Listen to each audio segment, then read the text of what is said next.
ಕಾಸರಗೋಡಿನಲ್ಲಿ ಮಹಾಶೀಲ ಸಂಸ್ಕೃತಿಯ ಗುಹೆ ಪತ್ತೆಯಾಗಿದೆ. ಉತ್ಪನ್ನದಲ್ಲಿ ಮಡಿಕೆ ಅವಶೇಷ, ಕಬ್ಬಿಣದ ಉಪಕರಣಗಳು ದೊರಕಿವೆ.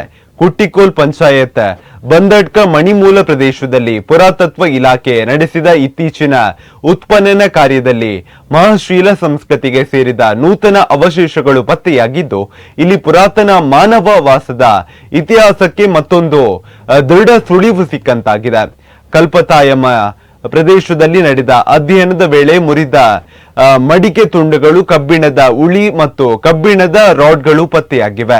ಈ ವಸ್ತುಗಳನ್ನು ಪುರಾತತ್ವ ಇಲಾಖೆ ಸ್ವಾಧೀನಪಡಿಸಿಕೊಂಡಿದ್ದು, ತಜ್ಞರ ವೈಜ್ಞಾನಿಕ ಪರಿಶೀಲನೆಗೆ ಒಳಪಡಿಸಲಾಗುತ್ತಿದೆ.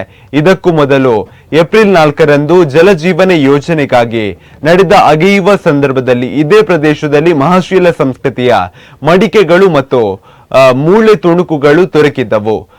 ನಂತರ ಮಳೆಯಿಂದಾಗಿ ಉತ್ಖನನ ಕಾರ್ಯ ವಿಳಂಬಗೊಂಡಿದ್ದರೂ ನವೆಂಬರ್ 15ರಂದು ಮಣ್ಣಿನ ಪದರಗಳನ್ನು ತೆರವುಗೊಳಿಸುವ ಕಾರ್ಯ ಪುನರಾರಂಭಿಸಲಾಯಿತು. ಈ ವೇಳೆ ಕಲ್ಪತಾಮಯ್ಯ ಬಳಿಯ ಮಣ್ಣಿನ ಕೋಣೆಯಲ್ಲಿ ಆ ಅಮೂಲ್ಯ ಕಲ್ಲುಗಳು, ಕಬ್ಬಿಣದ ಉಪಕರಣಗಳು ಮತ್ತು ಮಡಿಕೆ ಅವಶೇಷಗಳು ಮತ್ತೆ ಪತ್ತೆಯಾದವು.